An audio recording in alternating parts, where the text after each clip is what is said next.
Hi, this is Kathy from Gadgets Top 321, and in today's video, I'm going to be taking a look at the 10 pins from my collection that I would replace if something happened to them.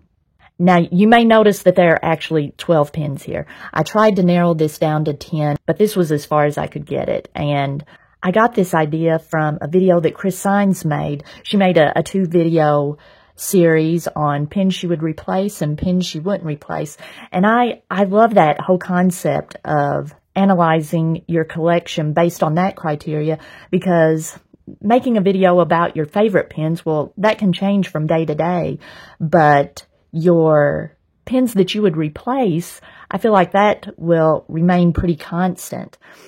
Amanda B also made a couple of videos on this topic, and so did Maria Russo, and I loved those videos. So I thought I would make a video as well. I've been thinking about this for a while.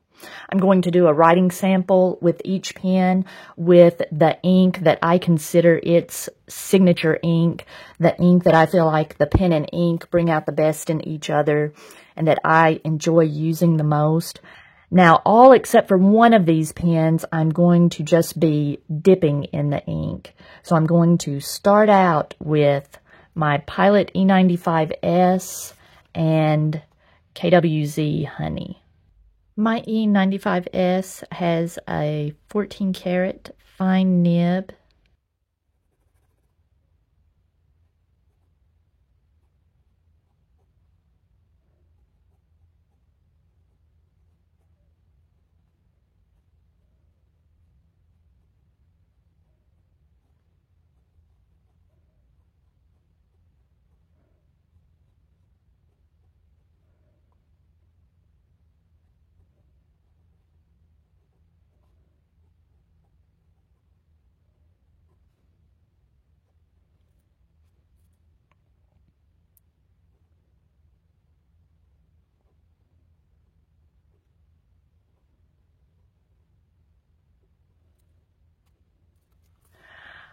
This was one of my first Grail pens. I got this pretty early on in my fountain pen hobby, and I enjoyed it.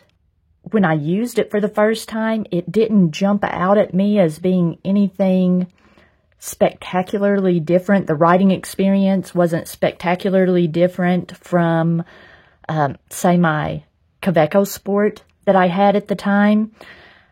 I didn't feel the softness in the nib. Part of that is because this fine nib is quite a bit broader than what I was expecting, especially in a Pilot fine nib. And I've heard that these E95S, this style of nib does tend to run a little more broad. It's pretty wet, and so I wasn't feeling that softness because the nib was so wet. I didn't have to exert any pressure on the paper at all. And I really enjoy fine nibs. Pilot fine nibs are my favorite. And this pen just didn't resonate with me for a long time. It's beautiful. I love the feel of it in my hand. But until I tested it with KWZ Honey, I just really didn't use it that much. But when I wrote with this ink for the first time, just the look of that ink. This ink needs a medium wet nib like this to really look its best, and this pen brings out the best in this ink, and the color of this ink with this pen just really looks great, and I just enjoy writing with it so much. And since I've started writing with this pen and this ink, I've discovered other inks that I enjoy using with it as well, but I believe this one is my favorite to use with this pen. Next, I'll be writing with my Pilot Custom 74, and I'm going to ink it up with Colorverse Dark Energy. Like I mentioned, I'm just dipping these nibs in ink to do these writing samples, and look how saturated Dark Energy is. This pen also has a 14 karat fine nib, just a different style.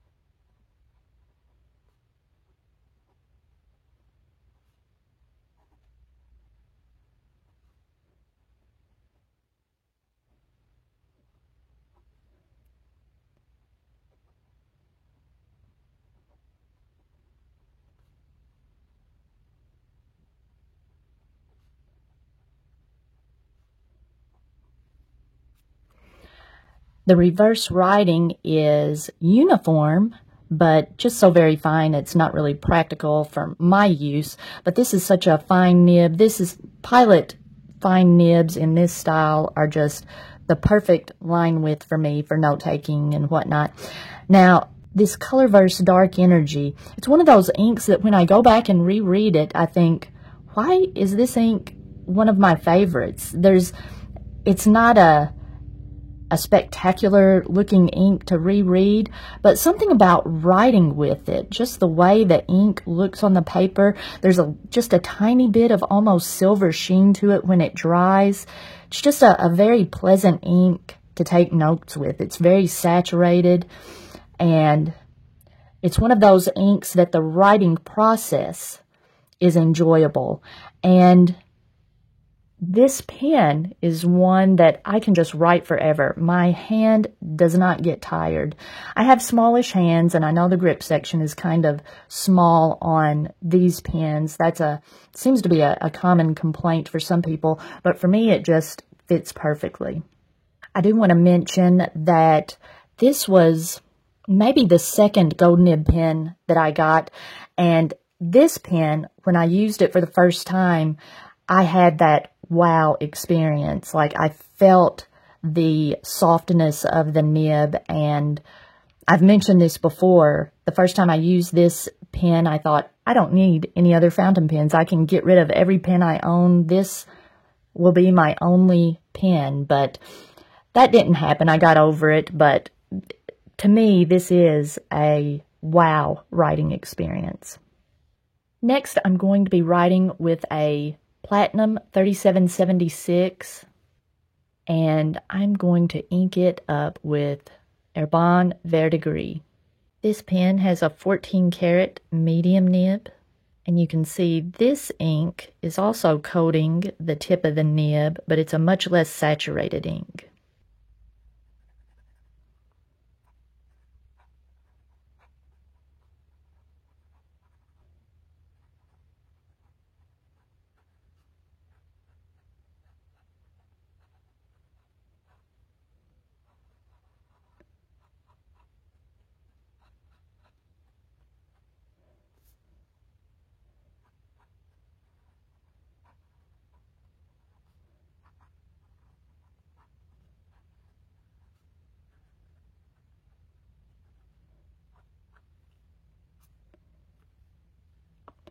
Let me do that again with a clean finger.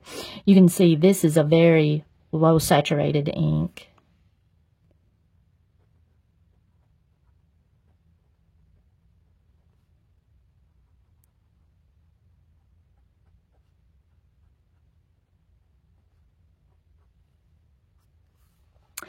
And the reverse writing is still very legible. It was very pleasant.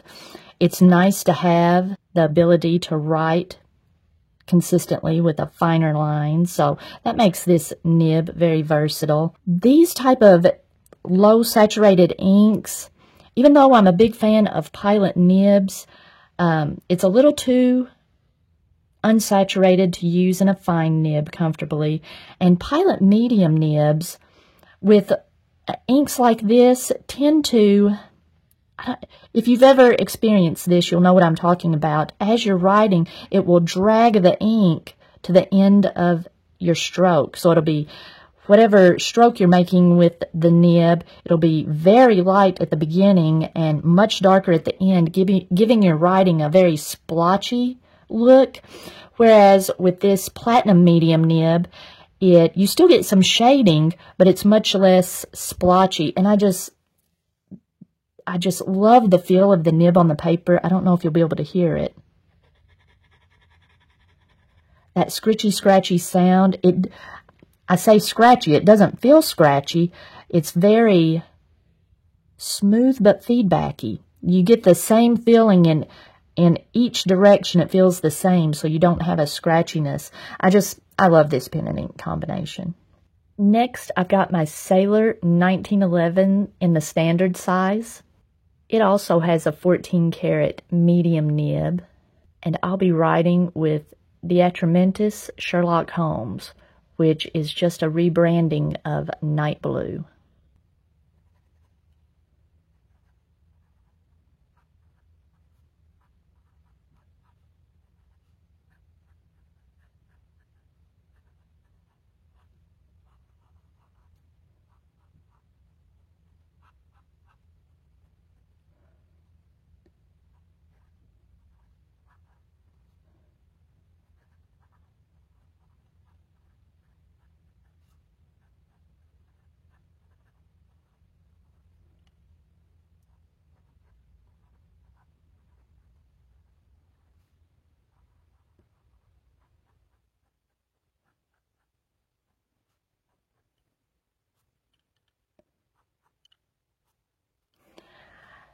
This nib, the medium nib on this Sailor, writes very similarly to the medium nib on the Platinum 3776. It's got that same feedbacky feel. I shouldn't say same feedbacky feel. They do feel different, but they are more similar in the way they write than they are to the Pilot medium. The Pilot medium is just very, very smooth and writes very differently. These two I can use inks interchangeably. Like whatever ink seems to write well in the 3776, I know it's going to do well in the Sailor medium. And both of these, I tend not to be as fond of their fine nibs. I have a fine nib in a Pro Gear Slim, and I have another 3776 with a fine nib, and I just don't find myself using those. If I find myself wanting to use a gold fine nib, it's going to be a Pilot. But if I want to use a medium nib, more often than not, it's going to be either the Platinum or the Sailor, and whichever pen I choose, it will probably depend on what ink I think would look best with that particular finish. I just absolutely love this ivory finish. I can use, like this Sherlock Holmes, I love using this ink in this pen. In fact, this is my favorite pen to use this ink in because it's a dark ink, but it just has some nice shading to it. It has for a blue-black, I don't know, it has a vintagey look to me, and I feel like it looks good in this vintagey ivory color. I also like sage-colored greens in this pen. And another one that I recently enjoyed using, I had a sample of Venta Mermaid Green, a really low-saturated green ink that just looked fabulous with this pen. And I just haven't found another Sailor color, which this is not a very eye-catching color, but this color scheme just looks great with so many different colors of ink. I would have to replace this one. Next, I've got a Leonardo Momento Zero, and kind of like the Sailor, Leonardo has so many beautiful finishes. It was quite a while before I got this particular pen because Leonardo would come out with a finish and I would think, oh, that's probably the one I'm going to get. And then they would come out with another finish and I would think, oh, maybe that's the pen I should get. But when they came out with this jade green, that just blew away, in my mind, for my preference, all the other finishes. So I got this from the store, Applebaum's store in Boston when I was visiting my daughter, and I still love this pen. And when I picked up this pen, I also picked up a bottle of Herbin Vert Atlantide, one of my all-time favorite shimmer inks. And that's what I'm going to be using in this pen for the writing sample. This pen came with a Leonardo extra fine nib, but I bought a fine nib from Mike over at Inkdependence, and I love the engraving. His logo looks great on a nib, and I want to use it for this writing sample. Here's the container that the replacement nib that I got from Mike came in. I guess I can go ahead and show what the original Leonardo nib looked like. I got one of the newer ones that doesn't have the scroll work. I really like that clean look. That's a nice looking nib.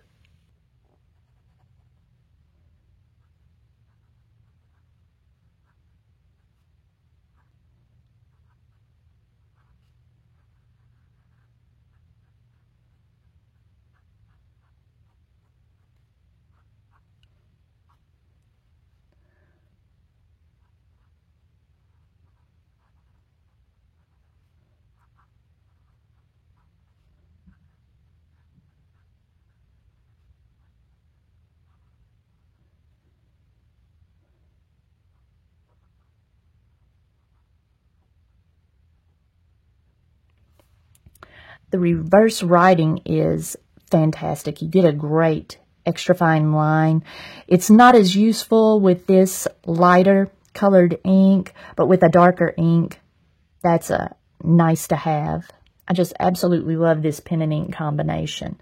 I was a little bit worried about this bottleneck shaped section, so fairly early on, when I thought I might want one of these, I got a Moonman M800 and saw that, yeah, that's a very comfortable shape section to have.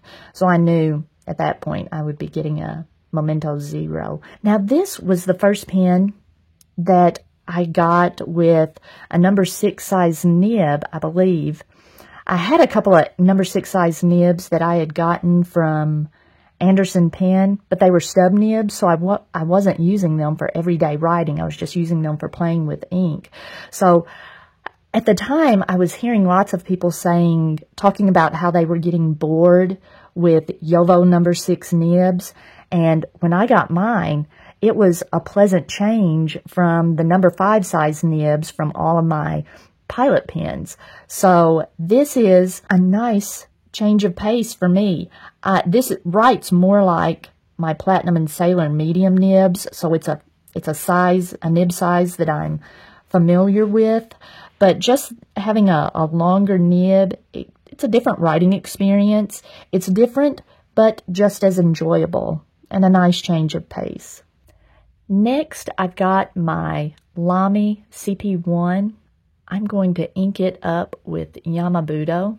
Now, like the E95S, when I first got this CP1, I got it with a medium nib because I already had my Lamy logo with a fine nib, so I thought it'd be nice to have a medium. And I found that I just wasn't fond of the medium nib, and as a result, I just didn't use this pen that much. That kind of coupled together with the fact that I wasn't using an ink that really complemented this pen.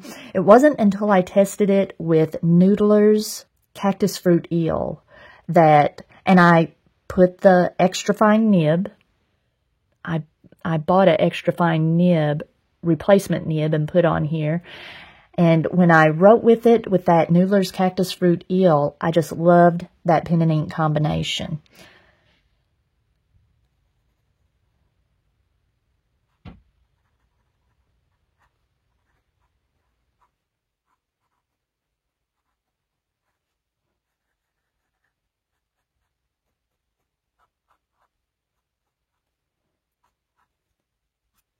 And I'm hearing a similar kind of feedback that I had with the Sailor and the Platinum medium nibs. Very pleasant, still smooth, but just, I enjoy that sound.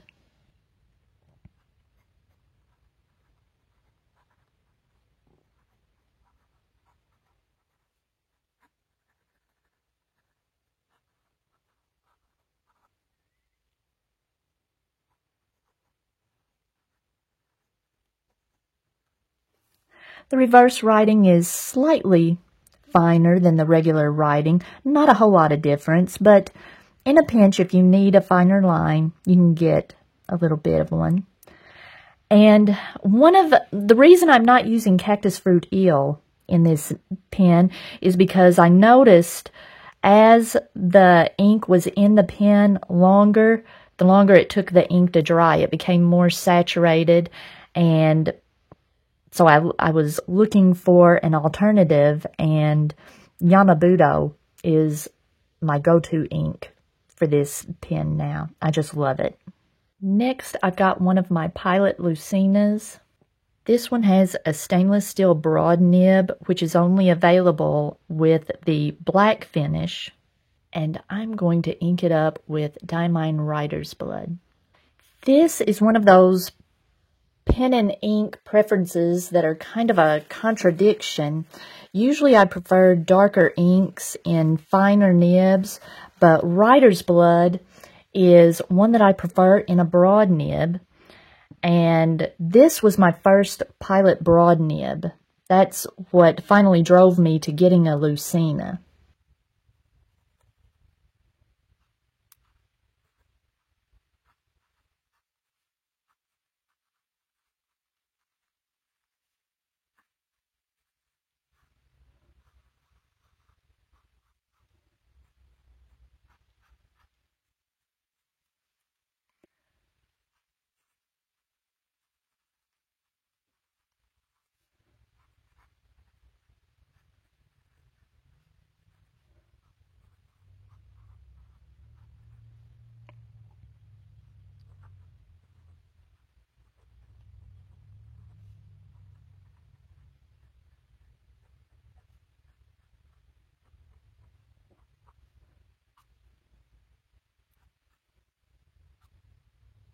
I also have one of these Pilot Lucinas with a fine nib, and the nib is slightly larger than a number 5 size nib. I'm not sure exactly how Pilot would classify it, but it writes a bit wetter. Now, I did have a few little skips here, and I think that's because I've just dipped these and the feed is not really good and saturated, but I think you can see well enough that Diamine Writer's Blood just looks really good in a broad nib. And this puts down just the right amount of ink. It just looks great. And like I said, I've got another one of these with a fine nib. And since every Lucina has the black section, it makes it that much easier to swap nibs. You don't have to pull the nib and feed. You can just swap the whole section. So that's one of the reasons I got the fine nib, so that I could have some choice in what color pen I want to use and what size nib. It would be nice if you could buy nib units or the nibs themselves, replacement nibs, but that was my workaround for that. I was able to get a couple of these at a relatively affordable price. They are getting a little more difficult to find. You used to be able to get them on JetPens. I don't think JetPens carries them anymore. I had to get these. I think I ordered both of mine either off of eBay or Amazon. But this pen would still be worth replacing if something happened to it. Next, I've got a Monteverde Ritma pocket pen, and I've been keeping an eye out, and this seems to be the only finish that the pocket pen has come in. The full-size Ritma comes in a lot of different colors. I'm so disappointed that they didn't give the pocket pen the same treatment.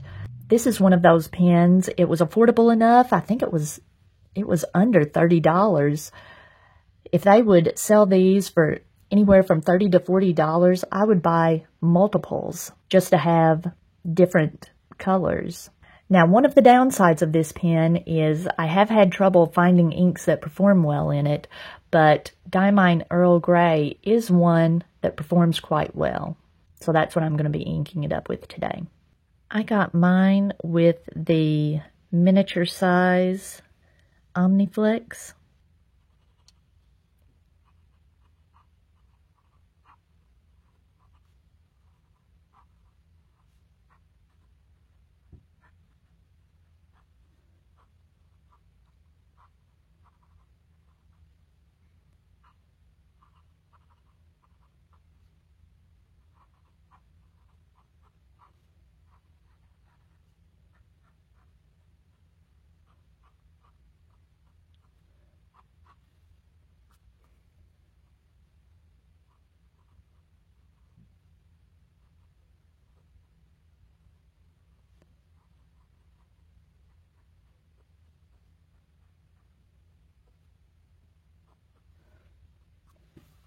The reverse writing is very fine but usable.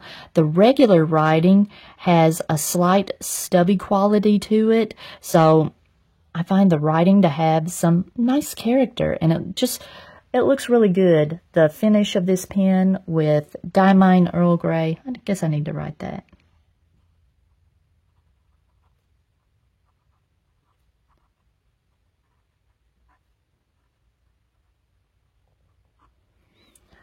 So I guess I'm glad that this particular ink is the one that works the best with this nib. If this pen were ever to come out in some other finishes, one that I would like to see it in is the carbon fiber. That would look nice. I would like to try some of the other nib options. But this is just a very pleasant, I like the weight of it in my hand, and either posted or unposted, it's balanced very nicely. For the price, I would definitely replace this pen if something happened to it. Next, I've got a Kaweco AL Sport in the Golden Espresso finish. Now, my printing of the Golden Espresso was originally a golden color, but it has kind of faded and blended into the color of the pen. I don't know if this is because I had this in a case on my bookshelf and the sunlight, it was in a glass top case and maybe the sunlight faded that. I'm not sure, but at least the Kaweco AL Sport is engraved in there, so that still looks nice. I bought this with a stainless steel medium nib, and I'm going to ink it up with Herbin L'Armée de Cassis. This is an ink that I also really enjoy using in my E95S. This is a good ink for medium nibs. Now, this is an indication of how small my hands are. I'm able to use this Kaweco Sport either posted or unposted. Both are very comfortable.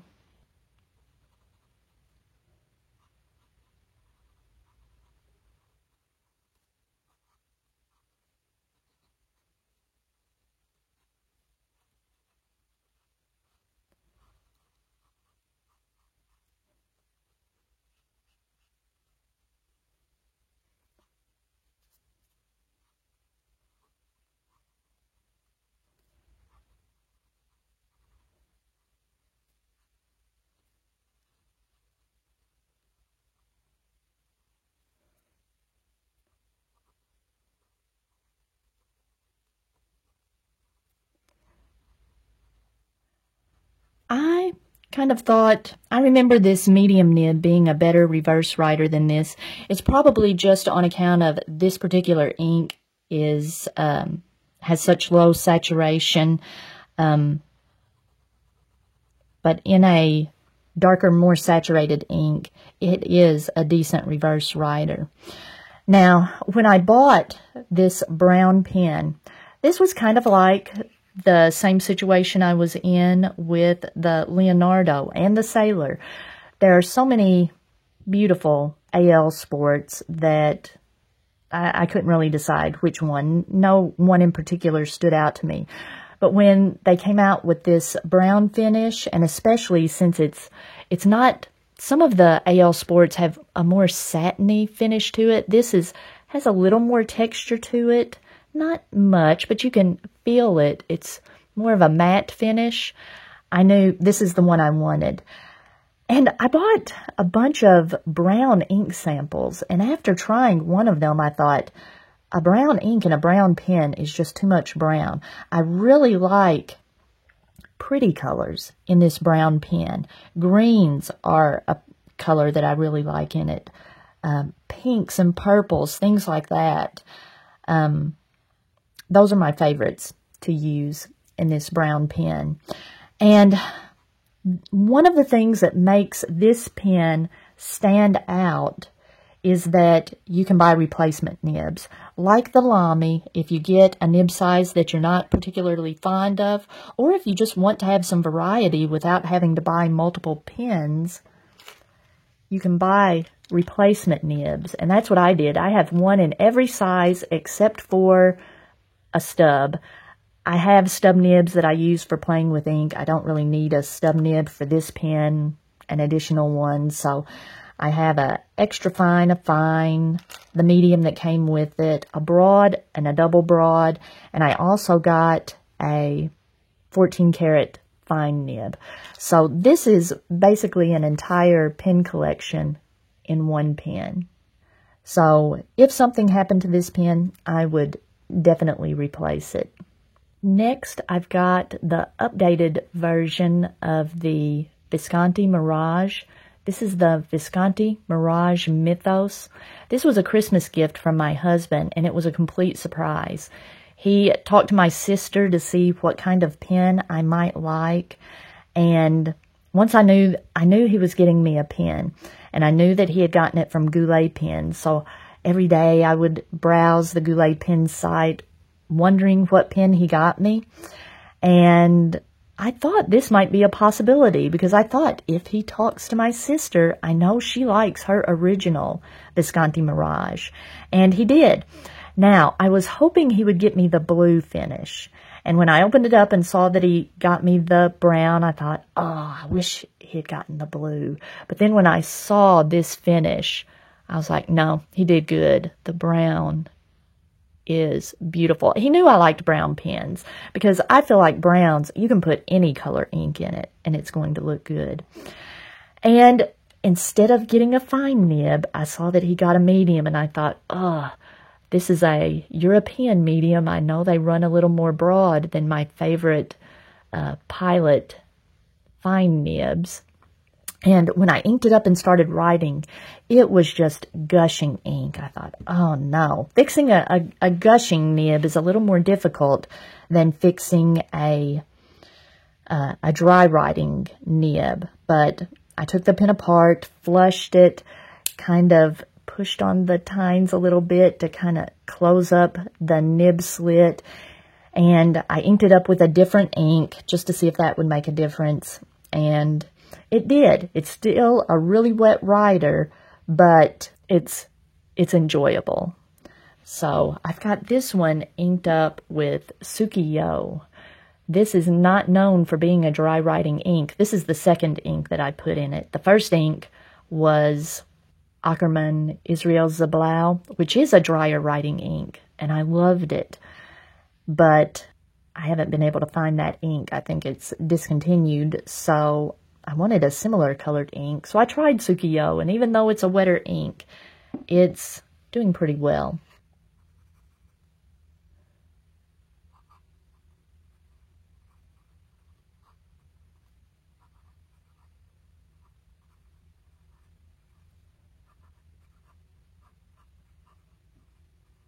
This is the Apollo finish.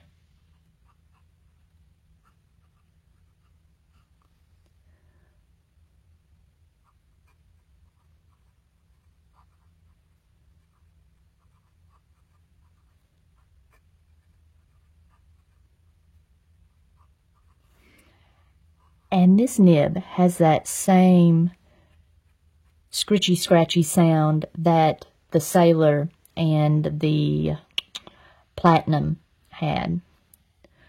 And fortunately, the reverse writing is really nice.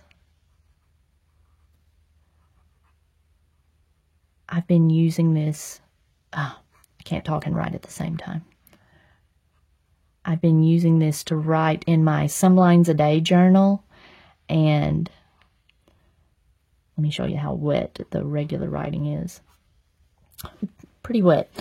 And if I have a lot to say on a particular day, I'll use the reverse writing so I can write a little smaller. If I don't have as much to say, I can write regular and write a little bigger.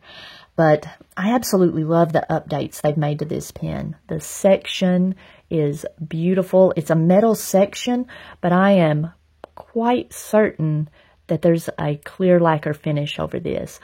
Oh, I meant to look that up. I've watched a video of a man who's does a review. Maybe I'll look it up and put it on the screen, his channel. He's doing a review of his wife's Visconti Van Gogh, which has a metal section, and he's able to scrape like a clear coating off of it. And I think the clear coating was on the cap band as well. And so because of seeing that video and seeing that a clear coating can be scratched off, I kind of baby this pen. I keep it in a rickshaw sleeve, and today, this morning, I just ordered a Schmidt replacement nib off of eBay. I got a fine nib. Just because I do so much reverse writing with this pen, it wouldn't hurt to have a pen that actually writes with a fine line, regular. And then hopefully, the reverse writing will be an extra fine if it's a good reverse writer. So, in short, I love this pen. I would definitely replace it. Now, I thought about putting my Pilot Prera on this list. And in fact, this Pilot Metropolitan, this represents all of my Pilot steel nibs. Any of them I would replace. I like the Pilot medium nibs as well as the fine nibs. I use them with different inks and on different papers. And so I could have the Prera in this list in place of this Metropolitan. I just happen to have the Metropolitan inked up right now. I've been using it at school. It wasn't on my list of pens to use at school. I don't think I had it on that list. But I've heard a bunch of people talking about how bad their Metropolitans dry out. And so I did remember having a particular ink. It was a Urban Blue Plenitude that really just dried out so bad. And I thought, I wonder if that's all inks. I don't remember all inks drying out like that. So right now I've got Iroshizuku Asagao. I've been using it at school. It's a good school ink. It's nice for marking up papers. It stands out on the student papers, but it doesn't scream that, hey, you've done a bunch of stuff wrong.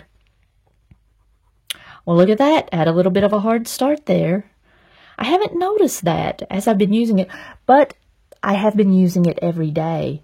But this is the second snow day. I haven't been at school for a couple of days, so maybe letting it set for a couple of days, it will tend to dry out.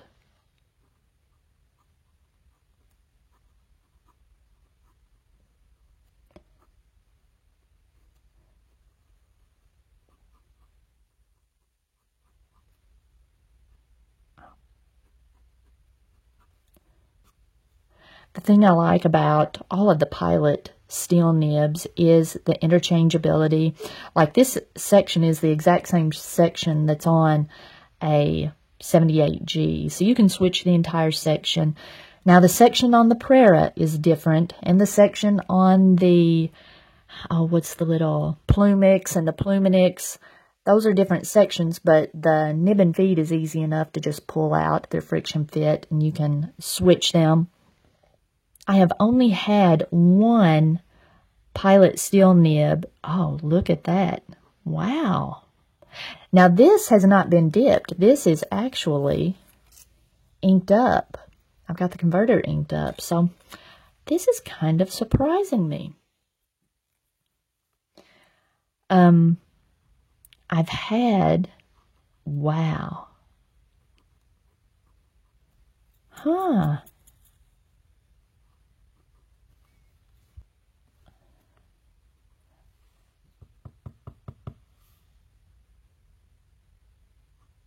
Okay, just a little tap got the ink back flowing.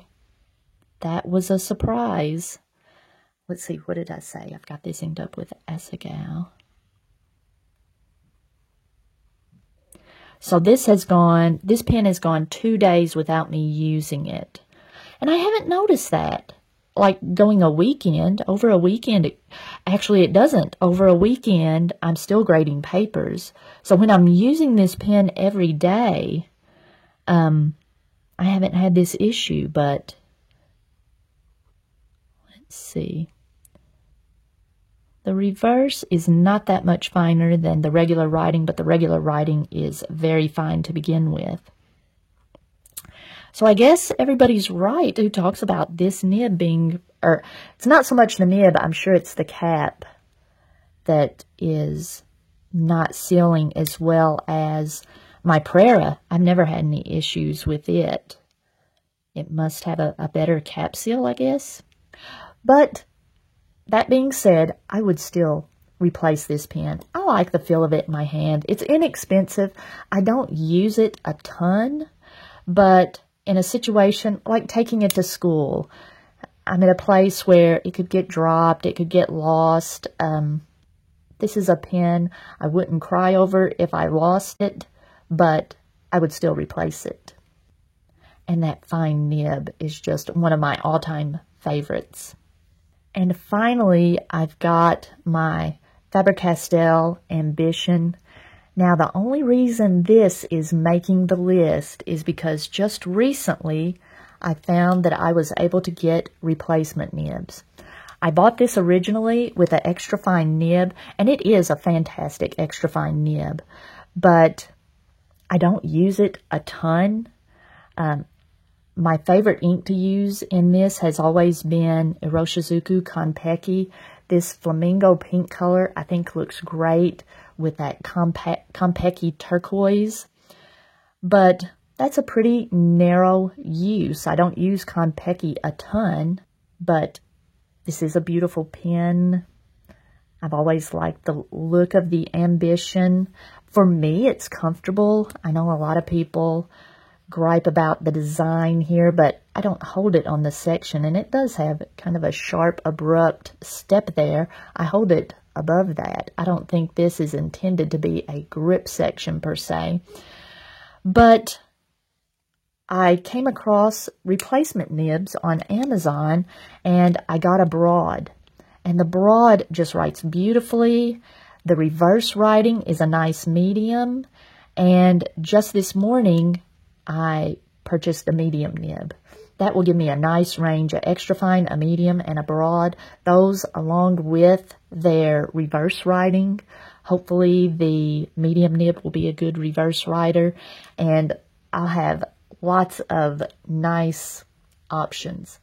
Now, I still prefer using turquoisey and teal inks in this pen, and my favorite to use here lately is Pannonia Cheerio Water Bus. I've got the broad nib on it at the moment, and this has turned out to be a perfect pen to use with Cheerio Water Bus because the converter has this little ink agitator in it, and Cheerio Water Bus is super saturated with blue pigment, and I've noticed that the pigment tends to settle out and is much harder to reincorporate back into the ink than, say, like a shimmer is. So that little ink agitator has worked really well to keep the pigment incorporated.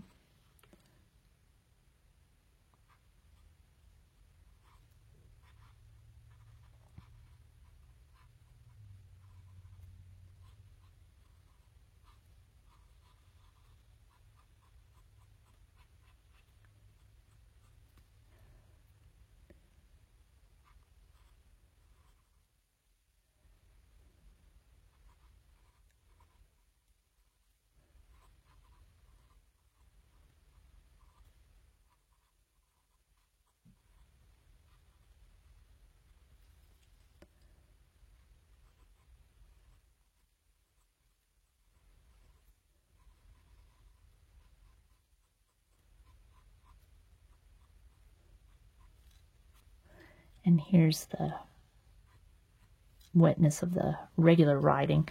I just absolutely love this pen and ink combination. This ink works really well on the paper that's in my Filofax clipbook. And let me zoom out a little bit. It doesn't bleed through or feather. And I've got this clipbook, and this pen just clips nicely into there. I just really enjoy this entire setup. It's a nice note taker because with the variation in line width, I can use the regular writing for headings and whatnot, and the reverse writing, the finer writing for sub points, and just really like this as a note taker. And it's also a nice letter writing pen. And I meant to show the notebook that I like using with the Lamy CP1.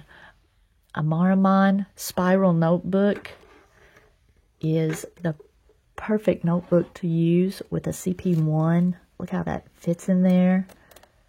It's like they were meant to work together. And they're both very minimalistic. I love that. And the notebook I've been using at school is my little Filofax A5 notebook. I put just a little inexpensive, let's see if I can show this, a little inexpensive pen loop from Amazon. Put it on a note card, and I just tape it in wherever I need it. I did punch it to kind of hold it in there a little bit if it comes loose. And my school pen. Fits in there nicely. So these are the pens that I would definitely replace. They each have an ink that I associate with them that I love to use. They each have different use cases. Many of them are favorites for journaling. Some of them are favorites for note-taking. And these are the pens that it would be no questions asked. I would definitely replace. There are other pens in my collection that I enjoy using also, but if something happened to them, it would be a little more of a thought process determining whether they would get replaced or not. All right, if you found this video helpful, please give me a thumbs up, and if you'd like to see more videos like this, please subscribe to my channel.